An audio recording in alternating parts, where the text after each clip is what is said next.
अभी बहुत कमियां हैं, बहुत समझ में कमी है, ज्ञान में भी कमी है, एक दूसरे को पहचानने की भी हमारे अंदर कोई शक्ति नहीं। इसी से हम लड़ झगड़ते रहते हैं। सारी संसार की अशांति इसीलिए है कि मनुष्य सत्य को नहीं जानता, क्योंकि सत्य एकमेव है, एब्सोल्यूट है। एक बार सत्य को जानने के बाद सब लोग एक ही जैसी भाषा बोलने लग जाते। देखिए, संतों में कभी झगड़ा नहीं होता था। नामदेव का आपने नाम सुना होगा। वो एक दर्जी थे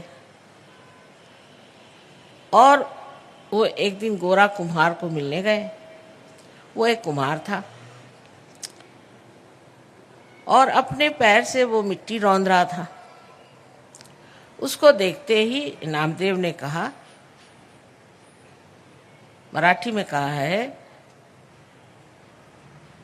कि निर्गुणाच्या भेटी आलो सगुणाशी।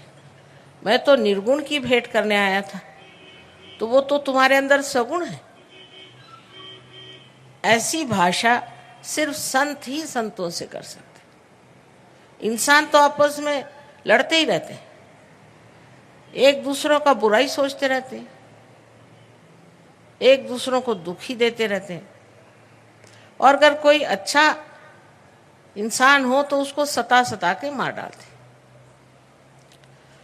सो ये जो हमारे अंदर एक बड़ी भारी न्यूनता है, खोट है,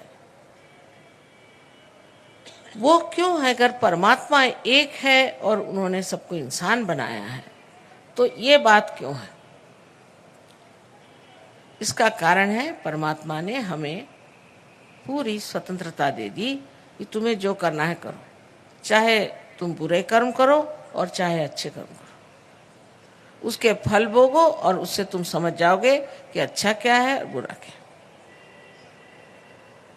कोई आदमी कहेगा कि इसमें क्या बुरा है कि आप किसी का खून करो, फिर आप जेल में जाओ। कोई कहेगा शराब के पीने में क्या बुराई है, फिर आप बीमार हो जाओ। कोई सा भी गलत काम करने से उसका परिणाम यहीं पे भोगना पड़ जाता है। और अगर यहाँ नहीं भोगना पड़ा तो रात्रि में निद्रा भी नहीं आती। मनुष्य मचलता ही रहेगा जब वो गलत काम करेगा। किसी को दुष्ट वचन कहने से ही मनुष्य का जी अंदर से खराब जाता है कि मैंने क्यों कहा। इसका मतलब है कि परमात्मा ने उसके अंदर सत विवेक बुद्धि दे दी है कि वो समझ ले कि बुरा काम है, तो भी वो बुरा काम करता है।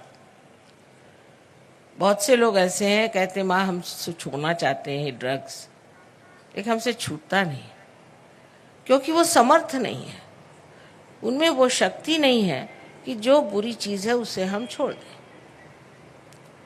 ये जो हमारे अंदर एक दोष है कि हमारे अंदर शक्ति ही नहीं है कि जो हम चाहते हैं, जिसे हम आदर्श समझते हैं, वो हम कर नहीं पाते।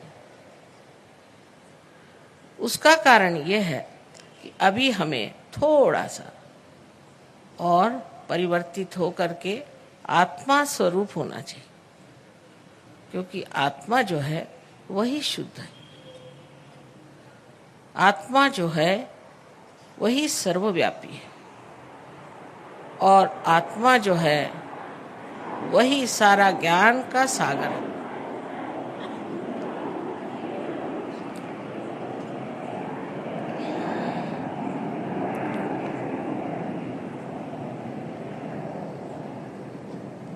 आत्मा से ही आनंद उद्भव होता है। सुख और दुख तो अहंकार की प्रणाली है। आज सुख हुआ तो कल दुख, कल दुख हुआ तो आज सुख। लेकिन आनंद एक ऐसी चीज है कि वो एकमेव आनंद मात्र, उसमें सुख और दुख ऐसे एक रुपया में जैसे दो बाजू होती वैसी नहीं होती। एकमेव चीज जो है वो है आनंद, और उस आनंद के सागर में तभी आप डूब सकते हैं जब आप आत्मा स्वरूप हो जाए। बड़े बड़े हमारे यहाँ साइंटिस्ट हो गए, उन्होंने बड़े बड़े खोज की, बहुत बहुत खोज हुई, उस खोज में बहुत सी चीज़ें पता लगाई। अंत में बनाया क्या? तो एटम बॉम्ब।